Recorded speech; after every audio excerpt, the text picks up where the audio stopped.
오늘 우리에게 주시는 하나님의 말씀은 느헤미야에 있는 말씀입니다. 느헤미야 8장 1절부터 10절까지의 말씀을 같이 보도록 하겠습니다. 느헤미야 8장 1절에서 10절 말씀, 오늘은 김리아 학생이 말씀을 봉독해 주도록 하겠습니다.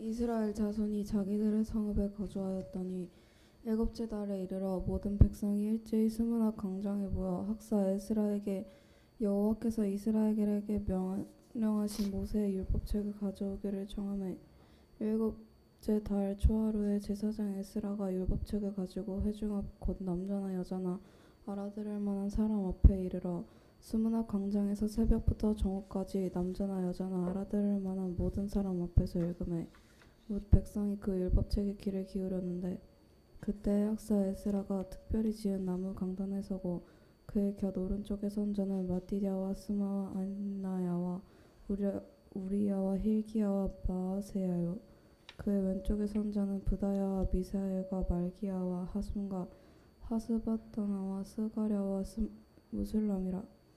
에스라가 모든 백성 위에 서서 그들 목전에 책을 펴니 책을 펼 때 모든 백성이 일어서니라. 에스라가 위대하신 하나님 여호와를 송축하며 모든 백성이 손을 들고 아멘 아멘 하고 응답하고 몸을 굽혀 얼굴을 땅에 대고 여호와께 강배하니라. 예수아와 바니와 세레바와 야민과 아굽과 사부대와 호디야와 마아세야와 그리다와 아사랴와 요사박과 하난과 불라야와 레위 사람들은 백성이 제자리에 서 있는 동안 그들에게 율법을 깨닫게 하였는데 하나님의 율법책을 낭독하고 그 뜻을 해석하여 백성에게 그 낭독하는 것을 다 깨닫게 하니 백성이 율법의 말씀을 듣고 다 오는지라. 총독 느헤미야와 제사장 겸 학사 에스라와 백성을 가르치는 레위 사람들이 모든 백성에게 이르기를 오늘은 너희 하나님 여호와의 성일이니 슬퍼하지 말며 울지 말라 하고 느헤미야가 또 그들에게 이르기를 너희는 가서 살찐 것을 먹고 단 것을 마시되 준비하지 못한 자에게는 나누어 주라. 이 날은 우리 주의 성일이니 근심하지 말라. 여호와로 인하여 기뻐하는 것이 너희의 힘이니라 하고. 아멘. 감사합니다. 오늘은 기쁨의 근원 되시는 하나님이라는 제목으로 같이 말씀을 나누도록 하겠습니다.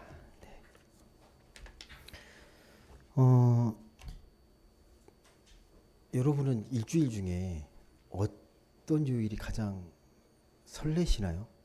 가장 기다려지는 요일이 있으십니까? 월, 화, 수, 목, 금, 토, 일.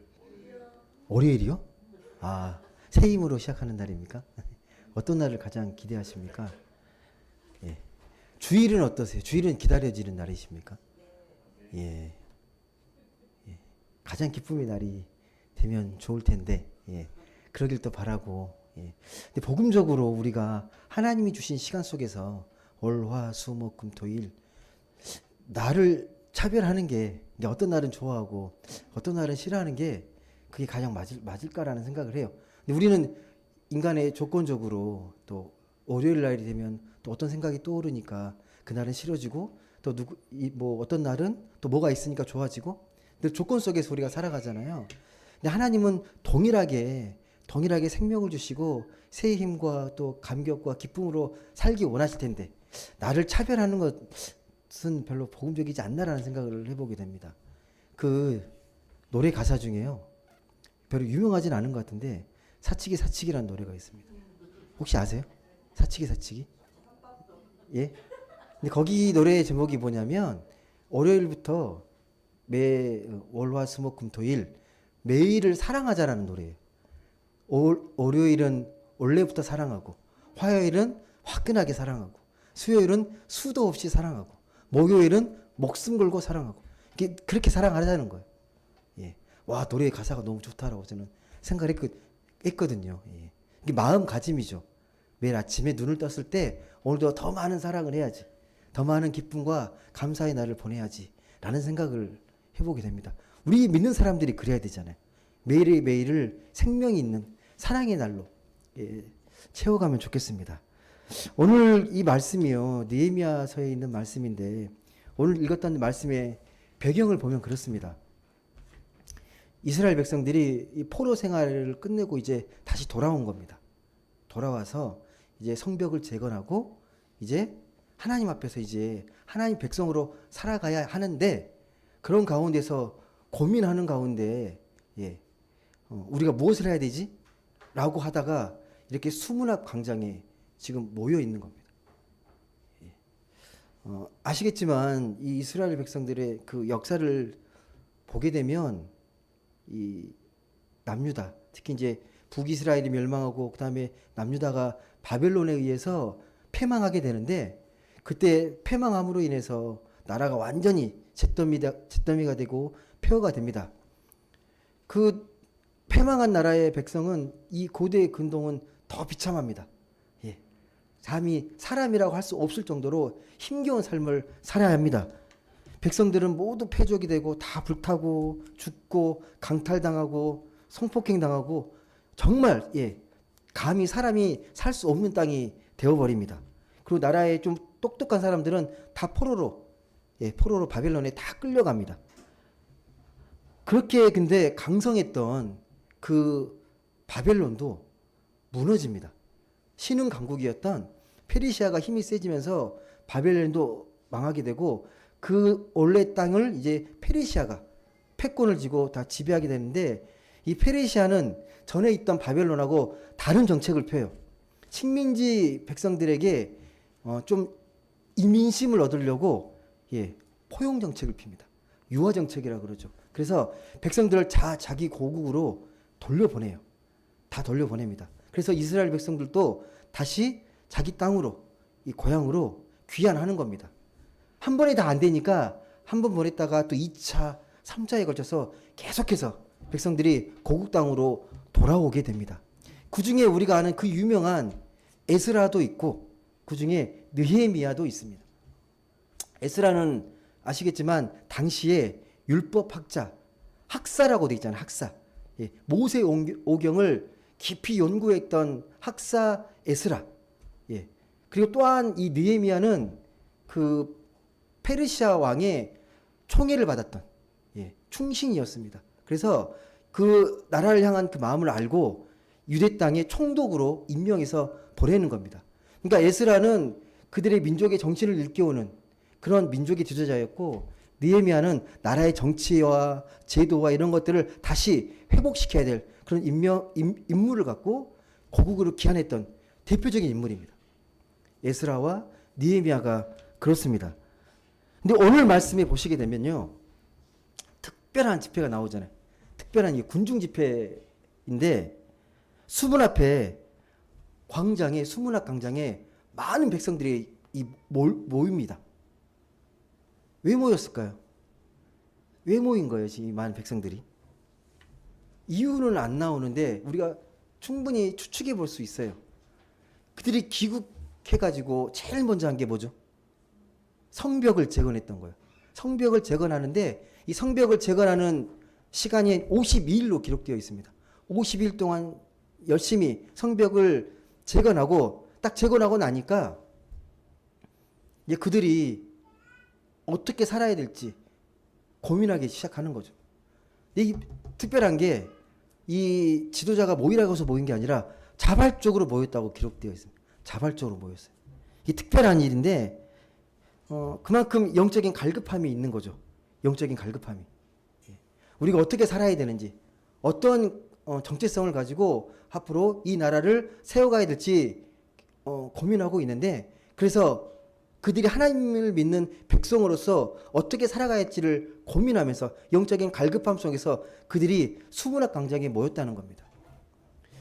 여러분, 이 말씀을 읽으실 때요, 지금 수문학 광장에 모여있는 그들의 마음을 이해하셔야 돼요. 어떤 마음으로 모여있는지, 어떤 애타는 마음이 있는지. 왜 하필 수문학 광장일까요? 혹시 수문학 광장이 어느 위치인지 아십니까? 동쪽에 있는데 이스라엘에서 기온샘이라고 물을 길어 나르는 데예요. 그러니까 어떤 의미가 있냐면 생명의 물을, 생명을 길어 올리는 그런 상징적 의미가 있습니다. 여기에 모여서 우리가 생명의 말씀을 듣겠다는 거예요. 그 기온샘 근처에 있는 수문학 광장에 모여서 그 말씀을 듣고 싶어하는 마음을 그렇게 표현한 겁니다. 그래서 학사 에스라에게 요청을 해요. 우리에게 말씀을 들려주십시오. 어떤 말씀을? 모세오경의 말씀을 들려주십시오. 모세오경의 그 율법 말씀을 통해서 우리에게 하나님의 말씀을 들려주십시오라고 요청한 겁니다. 그래서 모세오경을 들고 와서 말씀을 읽기 시작합니다. 그런데 언제 읽었냐면요. 그 날짜가 기록되어 있는데 일곱째 달 초하루라고 기록되어 있거든요. 이게 우리의 유대력과 우리 달력이 달라요. 이때가 언제냐면 우리로 치면 설날 새벽입니다. 설날 새벽부터 정오까지 말씀을 읽는 집회가 열립니다. 새벽부터니까 해가 이렇게 정오 12시까지 말씀을 읽었다는 거예요. 예. 시간 가는 줄 모르고. 이게 마치 우리 평양 대각성 운동하고 매우 흡사합니다. 말씀을 읽으면서 회개의 운동이 일어나고 마음의 깨우침이 일어나고 놀라운 일이 벌어지는 겁니다. 그 모세오경을 사람들 앞에서 에스라가 낭독하는데 2절, 3절을 보게 되면요. 이렇게 기록돼요. 남자나 여자나 알아들을 만한 모든 사람. 예. 그러니까 아이 빼고 다 모인 거예요. 아이 빼고. 이 말씀을 듣기 위해서 이스라엘의 모든 사람들이 지금 모였습니다. 8절에 그 장면이 묘사되어 있거든요. 한번 8절 말씀을 한번 읽어보겠습니다. 8절 말씀 읽겠습니다. 8절 같이 읽겠습니다. 시작. 하나님의 율법책을 낭독하고 그 뜻을 해석하여 백성에게 그 낭독하는 것을 다 깨닫게 하니. 아멘. 많은 사람들이 모인 자리에서 에스라가 모세오경을 낭독했더니 그 뜻을 풀어준 거죠. 해석해 주니까 다 깨달았다는 겁니다. 그 말씀의 뜻을 깨달았다라고 기록이 되어 있습니다. 근데 그 집회의 모습을 좀 찬찬히 들여다보시면 그 말씀을 읽는 과정이 있거든요. 첫 번째가 뭐냐면 낭독입니다. 낭독. 말씀을 듣는 거예요. 낭독. 원래 여러분 초대교회부터 우리 교회는요. 어떤 전통이 있냐면 말씀을 읽는 전통이 있어요. 말씀을 읽는 전통. 우리가 저기 예배 전에 대표자가 말씀을 봉독하잖아요. 오늘 리아가 말씀을 읽었는데 말씀을 제가 이렇게 전하기 전에 말씀을 낭독합니다. 이 전통이 꽤 오래됐어요. 예. 오래된 전통인데 그래서 말씀을 어떻게 읽냐면 초대교회부터 구약 한 편, 그리고 구약을 읽고 나면 그 응답에 화답하는 의미로 시편을 읽습니다. 그리고 시편을 읽은 다음에는 서신서를 읽어요. 그들의 초대교회 가르침을 우리가 다 깊이 새기기 위해서. 그 다음에 복음서를 읽습니다. 예수 그리스도의 복음으로 우리 것들 모든 것들을 정리하기 위해서 복음서를 읽습니다. 이게 공동 성서 정과라고 그래요. 교회 절기에 따라서 말씀을 읽는 전통이 있어요. 나중에 더 깊이 설명하는 일이 있겠지만 중요한 건 말씀을 먼저 읽는 게 우리에게 매우 중요하다는 겁니다. 여하튼 설교 전에 성경 본문 전체를 읽고 듣는 전통, 말씀을 듣고 먼저 우리가 그 말씀을 잘 이해하는 게 중요합니다. 두 번째가 뭐냐면 풀어주는 것, 해석이라고 되어 있거든요. 해석. 여러분 제가 지금 말씀을 전하는데요. 말씀을 전하는 가장 기본적인 건 뭐냐면 말씀을 풀어드리는 겁니다. 해석하는 겁니다. 그래서 제가 설교를 하는 겁니다. 성경을 아시겠지만 문자의 의미뿐만 아니라 상징도 많고 은유도 많고 비유도 많습니다. 근데 이 말씀을 잘못 풀게 되면 오해가 생기고 오독하게 돼요. 잘못 풀게 되면 큰일 나는 일들이 되게 많이 벌어집니다. 여러분 쉬운 예로 여러분 하나님은 하늘에 계신다. 이 말을 여러분은 공간의 의미로 받아들이지 않을 거예요. 근데 그 옛날에는요 3층 천이라 그래서 그 3층 천, 이 대기권을 벗어난 어느 하늘 우주 공간에 하늘 보좌가 있다고 진짜 믿었었거든요.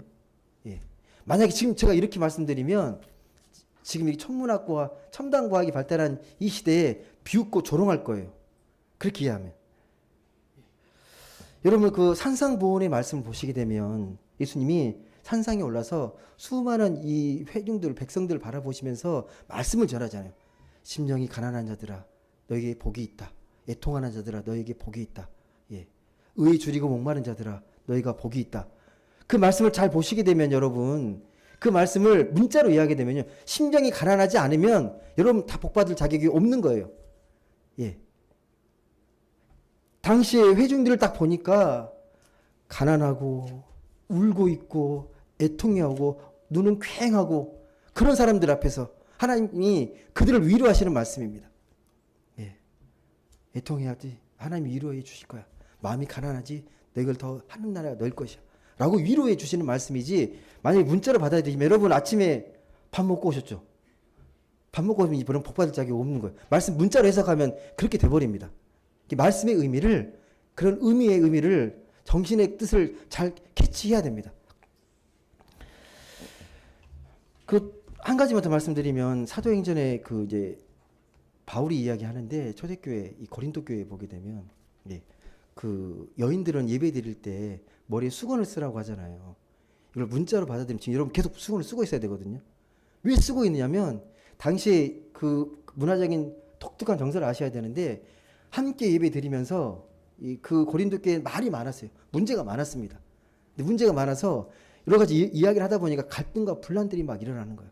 근데 그걸 봤을 때 좀 이야기하지 않고 잠잠하게 있어야 된다는 상징적 의미예요. 이걸 쓰고 있으면서 말하지 말고 말씀을 좀 들어라. 그 의미지 그걸 계속 쓰고 있으라는 의미가 아닙니다.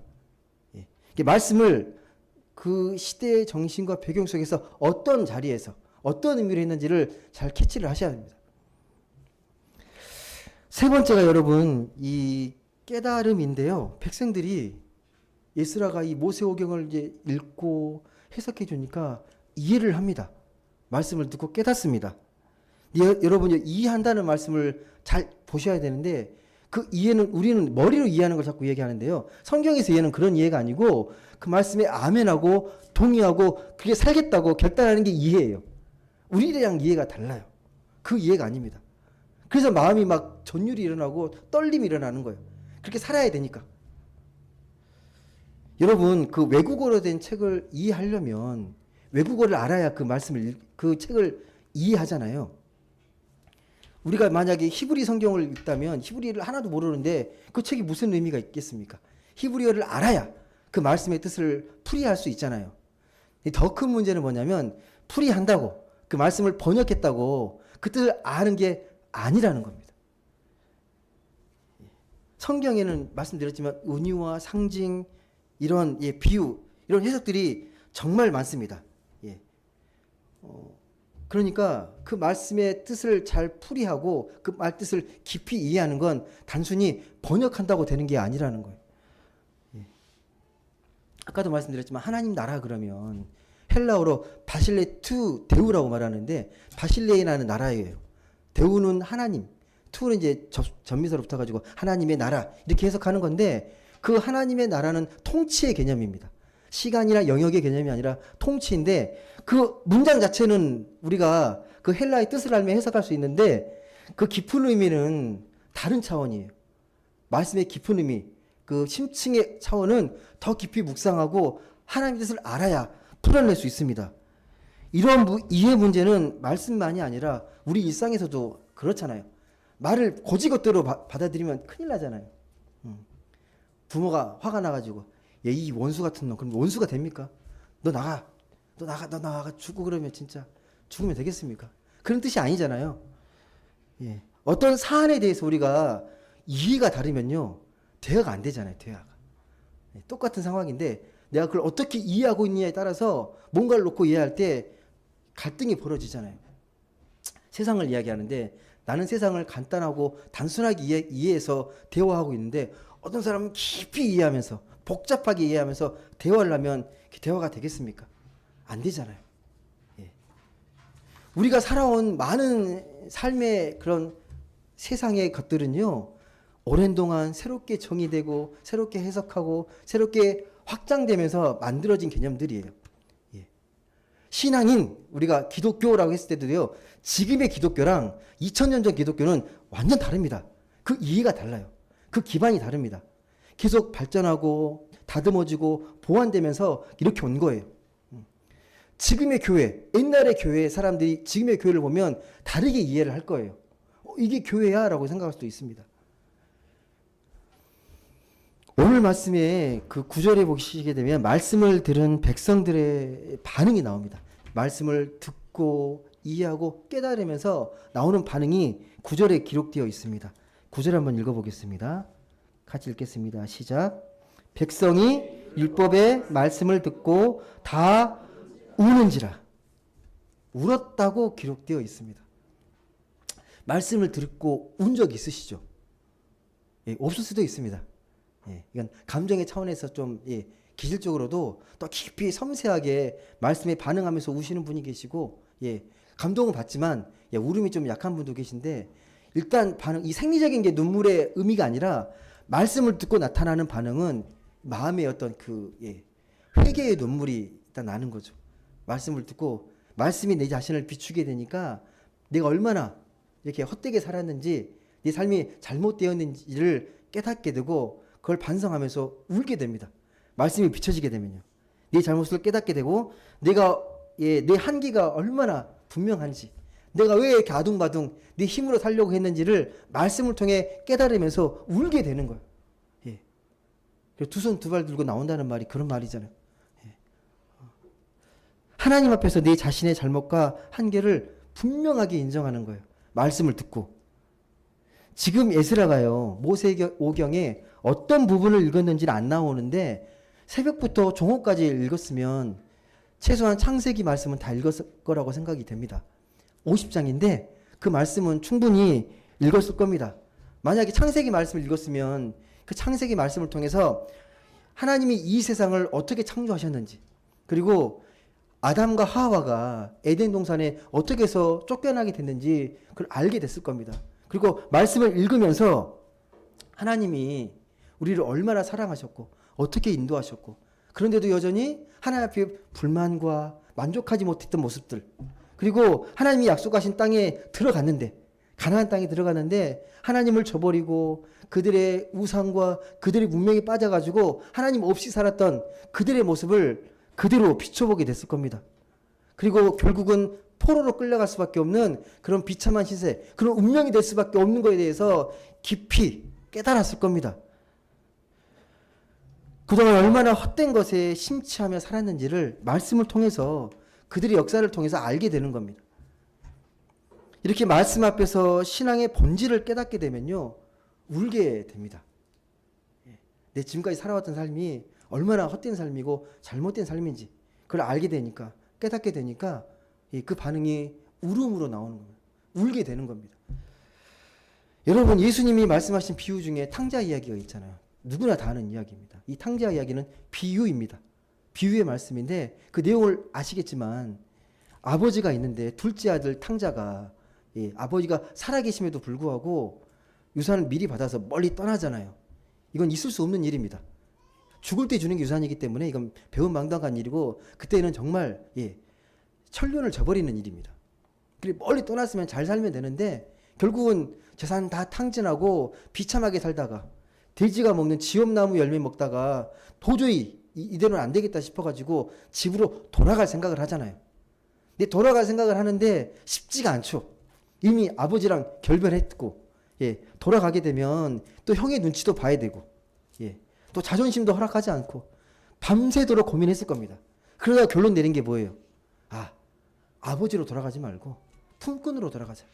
아버지로 도저히 난 자신도 없고 할 수 없으니 그냥 편안한 마음으로 품꾼으로 써달라고, 그런 마음으로, 그런 가난한 마음으로 돌아가자. 그 심정으로 아버지 품에 돌아가잖아요. 근데 아버지는 그렇게 내 자신을 품꾼으로 찾아가도 아들로서 다시 환영하고 다시 옷을 입히면서 회복시키잖아요. 그 지혜를 회복을 시킵니다. 지금 에스라를 통해서 이 수문학 강장에서 말씀을 듣는 이스라엘 백성도 그런 심정이었을 거예요. 그걸 들으면서 우리가 꼭 탕자 같은 심정이지 않을까라는 그런 심정으로 그 말씀을 듣지 않았을까 생각해 보게 됩니다. 그래서 말씀을 통해서 여전히 일으킨 죄악과 하나님 앞에 불순종함에도 불구하고 우리를 여전히 사랑하신다, 우리를 붙잡고 계신다는 걸 깊이 깨닫게 됩니다. 그 은혜와 사랑을 깨닫게 되니까 너무 감격스럽고 너무 감사하잖아요. 눈물이 나는 거예요. 와, 이렇게 불순종하고 이렇게 하나님 앞에 뜻대로 못 살았는데 여전히 포기하지 않으시고 우리를 사랑하시는구나. 감격의 눈물, 영혼의 자유함을 느끼면서 그 기쁨이 넘쳤을 겁니다. 여러분은 말씀 읽을 때 그런 감격과 기쁨이 있으십니까? 그런 은혜가 있으십니까? 이렇게 말씀을 통해서 각성하고 회개하면서 눈물을 막 흘리고 있을 때 이 고조된 분위기에서 에스라가 백성들에게 말합니다. 10절 한번 읽어보시겠습니까? 10절. 이런 분위기에서 마지막 10절 말씀을 이렇게 이야기합니다. 10절 읽겠습니다. 시작. 느헤미야가 또 그들에게 이르기를 너희는 가서 살찐 것을 먹고 단 것을 마시되 준비하지 못한 자에게는 나누어 주라.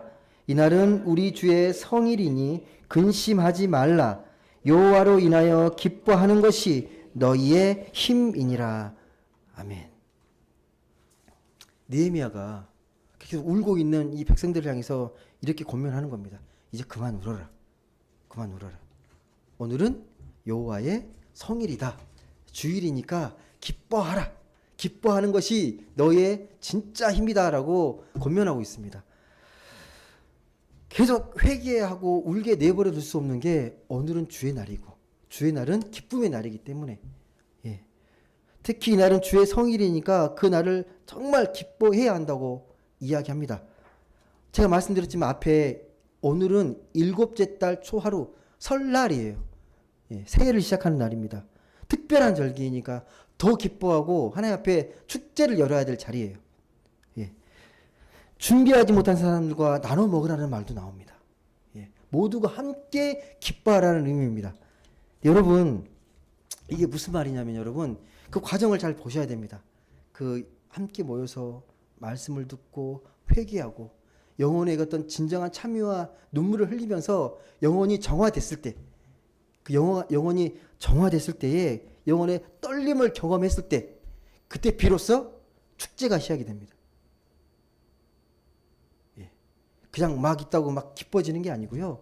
과정이, 영적인 흐름이 있다고요. 영적인 흐름이. 우리가 진정으로 내 심령을 하나님 앞에 자복하고 참여하는 가운데 그들이 온전히 이루어졌을 때 진짜 기쁨의 축제가 열릴 수 있다는 겁니다. 여러분, 삶의 깊은 어두움을 경험했을 때 빛의 소중함을 알잖아요. 삶의 어두운 시면을 경험했을 때 이 빛이 비춰지면 삶의 환희를 느끼게 됩니다. 죽음을 가깝게 느끼게 되면요, 여러분, 생명이 얼마나 소중한지 그 생의 감격과 생명의 충만함을 알게 됩니다. 죽음을 내가 가까이서 보았을 때, 경험했을 때, 내가 아프고 눈물을 흘렸을 때에 그 눈물이 다시 기쁨으로 변할 때에 이게 진정한 기쁨이 우리 안에 이루어지게 됩니다. 여러분, 그래서 아무리 겉으로 화려하게 그렇게 살아도요, 이런 마음의 그런 경험이 없게 되면 늘 마음은 공허하게 되어 있습니다. 여러분, 여호와로 인한 기쁨이라는 말은 기쁨의 근원이 뭐라는 겁니까? 기쁨의 근원이 하나님이라는 거잖아요. 우리 진정한 기쁨, 참 기쁨의 근원은 하나님이라는 걸 우리에게 분명히 말씀합니다. 이걸 신약 성경의 말씀 바꾸게 되면 기쁨의 근원이 누구라고요? 예수 그리스도라는 거예요. 예수를 생각하는 것, 예수의 말씀을 듣는 게 힘이다라는 겁니다. 여러분, 실직했다가 다시 직장을 얻게 되면 얼마나 기쁘겠습니까? 부모 자식 간의 사이가 나빠졌다가 다시 회복되면 정말 기쁜 거잖아요. 병으로 고생하다가 치료됐어요. 얼마나 기쁘겠습니까? 이런 기쁨을 우리는 늘 원합니다. 내 안의 기쁨이 다 회복되고 다 좋아지기를 원합니다. 바라기는 올 한 해 여러분의 그 마음의 근심과 걱정이 있는 그런 부분들이 하나님의 기쁨으로 다 회복되기를 진심으로 소망합니다. 그렇게 반드시 되기를 간절히 기도합니다. 하지만 여러분, 기억할 것은 기쁜 일만이 아니라 올 한 해도 슬프고 어려운 일도 생길 겁니다. 아무리 교회 열심히 다니고 말씀대로 충실히 살아도 문제가 있을 거고 어려움이 있을 겁니다. 앞으로 여러분이 AI가 모든 우리 인생의 모든 과정을 완벽하게 설계하는 그런 세상이 올지도 모르겠습니다. 지금 그렇게 나아가고 있거든요. 탄생부터 임신하고 죽을 때까지 AI가 설계하는 인생 설계도가 그렇게 과학의 방향이 발전되어 가고 있습니다. 만약에 그런 세상이 되면 여러분은 정말 기쁘시겠습니까? 그렇게 여러분 인생을 완벽하게 AI가 설계해주면 여러분 만족하시겠습니까? 행복하시겠습니까? 어떠세요?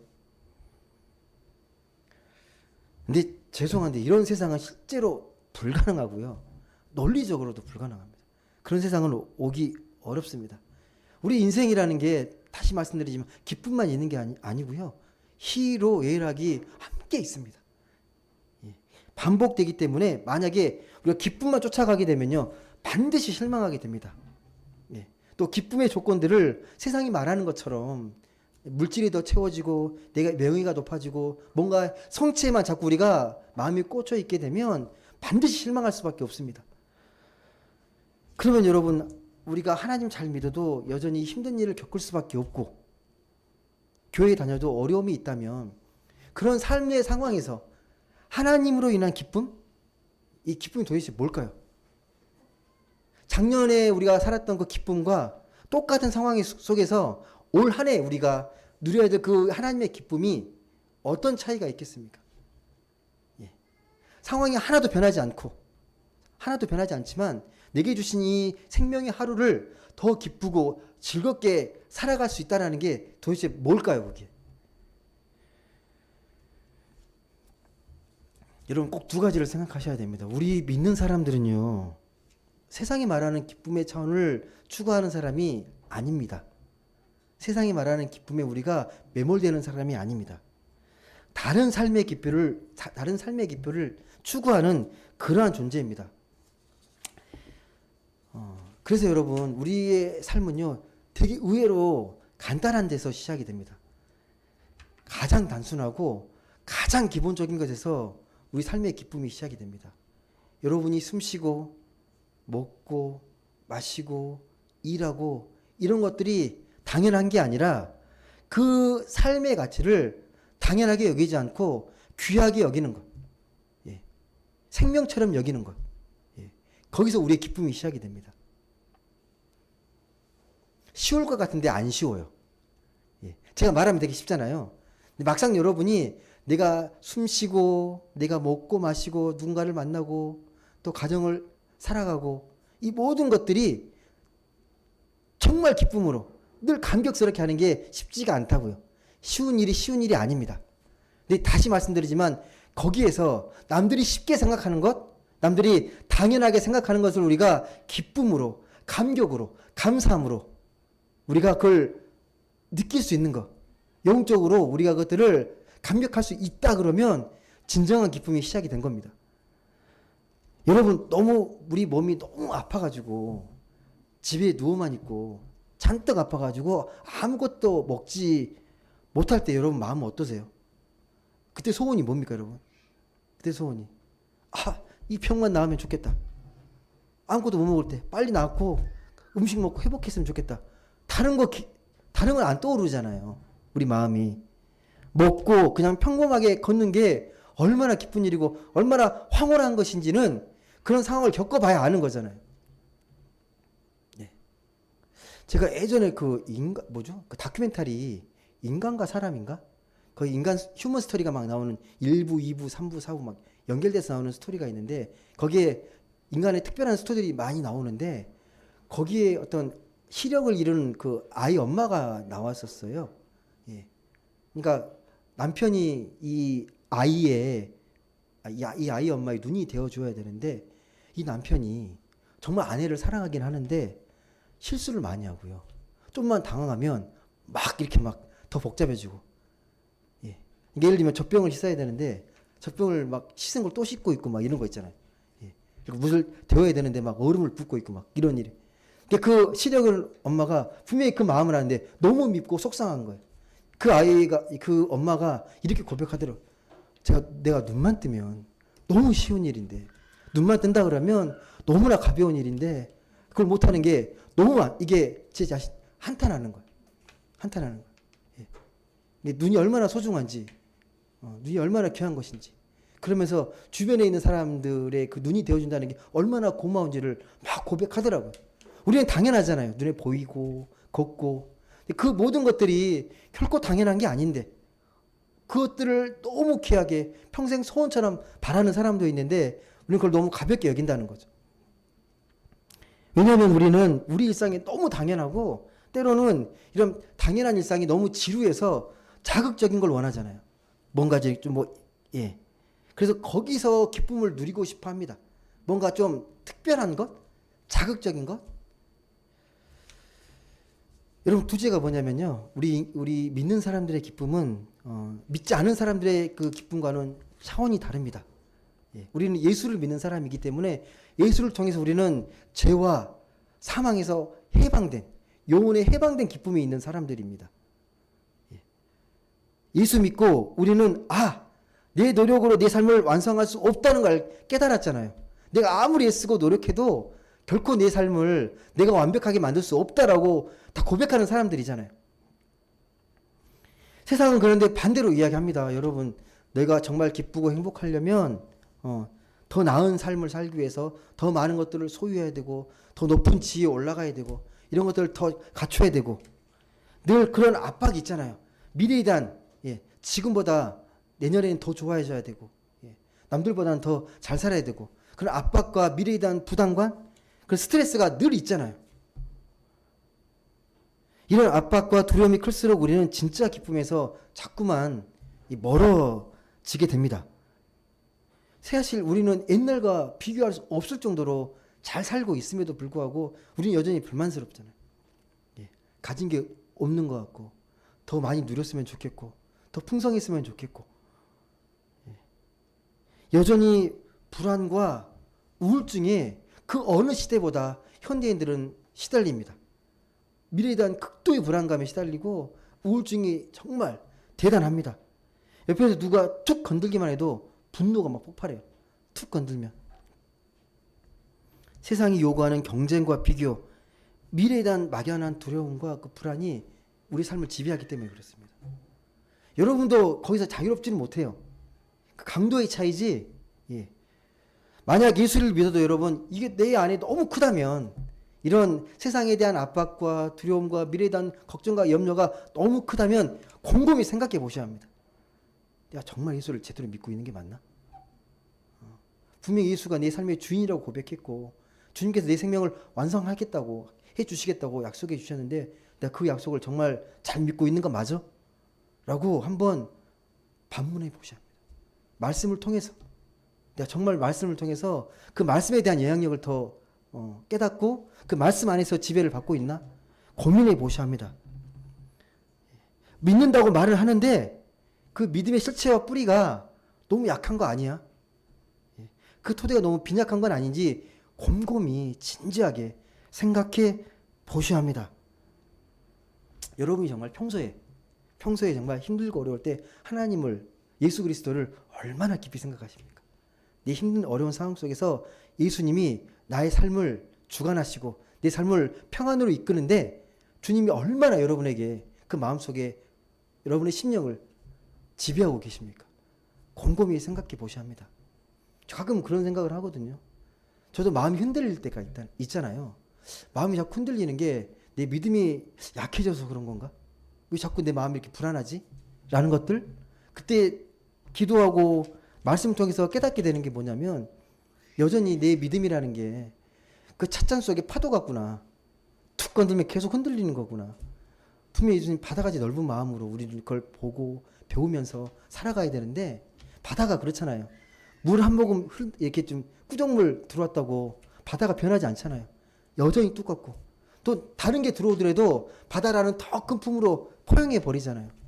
그렇게 살고 싶은데 왜 나는 또 여러 가지 상황에 나도 쉽게 이렇게 흔들리고 마음이 이렇게 요동일 칠까? 내 믿음이 이렇게 뿌리가 약한 걸까라고 고민을 하게 됩니다. 여러분, 우리 하나님 믿는 사람이고 예수 믿는 사람이잖아요. 흔들리겠죠. 마음이 이렇게 막 많이 이렇게 부침도 있으시겠죠. 하지만 우리가 말씀을 통해서 다시 한번 깊이 깨달아야 할 건 뭐냐면 그럼에도 불구하고 우리의 마음의 주인은 하나님이시기 때문에 우리가 하나님께 더 가까이 그렇게 힘들고 어려울 때마다 더 더 가까이 나아가야 한다는 겁니다. 사랑하는 여러분, 예수님은 우리에게 부활의 생명을 약속해 주셨습니다. 부활의 생명. 이것보다 더 큰 기쁨은 없습니다. 근데 그 큰 기쁨이 너무 약하게 느낍니다. 기쁨의 근원이 예수라고 말씀하는데 아닌 것처럼 살아가요. 삶을. 계속 무엇을 먹어야 되고 무엇을 마셔야 되고 무엇을 입어야 될 것인지, 어떻게 하면 사람들에게 더 인정받아야 될 것인지, 여러분 그런 염려에 휩쓸리지 마시고 그분에게 정말 어떻게 하면 더 이 흔들리는 마음을 내가 평안함으로, 더 넓은 마음으로 내가 마음을 갖고 영성으로 키워갈 수 있도록 주님께 가까이 나아갈 수 있을까, 그걸 고민하셔야 됩니다. 말씀 앞으로 하나님께 더 가까이 나아가는 우리의 모습이 되어야 합니다. 여러분, 우리가 그 사랑하는 사람 아니면 가족에게 가까이만 가도 그 기쁨을 누리잖아요. 예. 하물며 우리가 하나님께 가까이 나아가게 되면 얼마나 더 큰 기쁨을 우리가 느끼고 경험하겠습니까? 그 본질을 잃어버리지 않았으면 좋겠습니다. 우리의 기쁨의 근원은 여호와이십니다. 예수 그리스도입니다. 그분 외에는 우리에게 참 기쁨을 주지 못합니다. 세상 속에 흔들리고 어려울 때마다 오늘 말씀을 꼭 기억하셨으면 좋겠습니다. 여호와를 기뻐하는 것이 나의 힘이다. 하나님을 기뻐하는 것이 나의 힘의 근원이다. 이 말씀을 고백하시면서 힘들고 어려울 때마다, 마음이 흔들릴 때마다 하나님께 조금 더 가까이 가려고 몸부림치시길 바랍니다. 그래서 그 말씀 속에서, 하나님의 그 은혜의 손길 속에서 마음이 평온해지고 주님 주신 큰 기쁨과 감격을 누리며 복되게 살아가는 모든 분들 되시길 주님의 이름으로 간절히 소망합니다. 기도하겠습니다.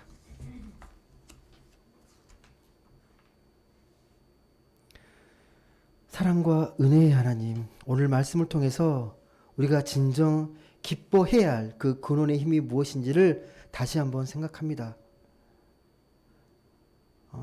오랜 동안 비참한 포로 생활을 끝내고 고국으로 돌아와서 성벽을 재건하고 또 새롭게 회복될 나라를 위해서 말씀 앞에 무릎 꿇고 눈물 흘리며 하나님의 말씀을 사모하고 그 말씀 속에 살기로 결단했던 그들처럼 우리 안에도 하나님의 은혜 아래, 하나님의 말씀 아래 내 마음의 심령을 비춰보고 그 비춰진 심령 속에서 주의 말씀으로 다시 한번 새 힘을 얻고 새 기쁨으로 살아가기로 결단하는 우리 모두가 되기를 간절히 소망합니다. 힘들고 어려울 때마다 여호와를 생각하는 것, 여호와가 내 기쁨의 힘이다라고 고백하는 우리 모두가 되게 하여 주옵소서. 그래서 세상 속에서 여러 가지 조건과 상황과 환경이 흔들릴 때마다 주의 말씀 붙잡고 그 말씀을 통하여서 새 힘을 얻고 새 기쁨을 얻는, 그래서 참 생명을 회복해 나가는 우리 모두가 되게 하여 주옵소서. 감사드리며 사랑이 많으신 예수님의 이름으로 기도드립니다. 아멘.